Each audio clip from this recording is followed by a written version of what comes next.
तमाम देखने वाले प्यारे व्यूअर्स को अस्सलाम वालेकुम। तो प्यारे व्यूअर्स, इस वीडियो में मैं आप दोस्तों को बताऊंगा कि आपकी इस्त्री बहुत ज़्यादा गर्म हो रही है, कपड़े जला रही है, तो इसकी आपने छोटी सी सेटिंग करनी है। तो आपकी इस्त्री के ऊपर यहाँ एक कवर लगा होता है, वो आपने उतार लेना है। तो यहाँ अंदर इसके आपको एक नट नज़र आएगा, इस नट से आपने इस्त्री की ट्यूनिंग करनी है।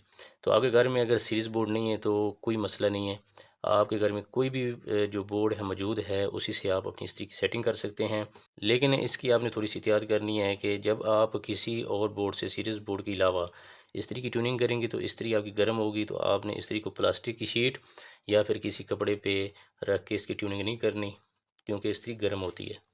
तो इस्त्री गर्म होने की निशानी एक जो है ये है दोस्तों, कि अगर ये नाब इस्त्री की नाब बंद है, ऑफ है, तो आप यहाँ से हम ऑन करते हैं इसको, तो आपका ये इंडिकेटर ऑन हो जाता है। तो इसका मतलब है वाकई आपकी इस्त्री बहुत ज़्यादा गर्म हो रही है।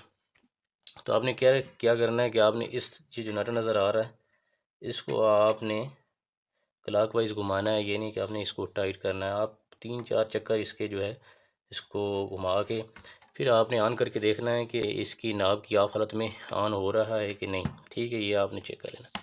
तो अभी मैंने ऑन किया तो अभी इंडिकेटर ऑन नहीं हो रहा, तो अब हम यहाँ से चेक करते हैं। तो पहले व्यूअर्स, अभी जो है इंडिकेटर यहाँ से ऑन हो रहा है। तो अभी आपकी इस्त्री जो है वो कम गर्म होगी, यानी कि अगर ज़्यादा गर्म होती है तो आपने ये जो नट है इसको आपने टाइट करना है, क्लॉकवाइज घुमाना है।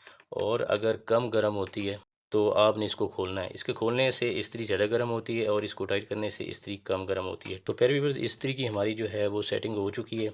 तो प्यारे व्यूअर्स, एक और चीज़ आपको बताता चलूँ, अगर इस नट को आपने जो है वो टाइट किया है, काफ़ी ज़्यादा फुल टाइट कर दिया है, लेकिन फिर भी कोई फ़र्क नहीं पड़ रहा, आपका इंडिकेटर फिर भी ऑन हो रहा है, तो इसका मतलब है आपकी इस्त्री के अंदर जो थर्मोस्टेट है वो आपस में चिपक गया है, वेल्ड हो गया है। तो इसके लिए आपको पूरी इस्त्री खोलना पड़ेगी। तो इस पे मैंने एक वीडियो बनाई है, वो भी आप खुद ही कर सकते हैं। आपने थर्मोस्टेट को जो है वो थोड़ा सा उसके पॉइंट की सफाई करनी है और दोबारा उसी तरह लगा देना है, तो आपकी इस्त्री बिल्कुल ठीक हो जाएगी। तो इस पर मैंने एक वीडियो बनाई हुई है, इसका जो लिंक है वो मैं दे दूँगा, आप वीडियो देख सकते हैं, विजिट कर सकते हैं। तो इस वीडियो की अगर आप दोस्तों को समझ आ गई है तो वीडियो को लाइक कर दीजिएगा, और अगर नए हैं तो चैनल को भी सब्सक्राइब कर दीजिएगा। तो मिलते हैं नेक्स्ट वीडियो में, अपना ढेर सारा ख्याल रखिएगा। अल्लाह हाफिज़।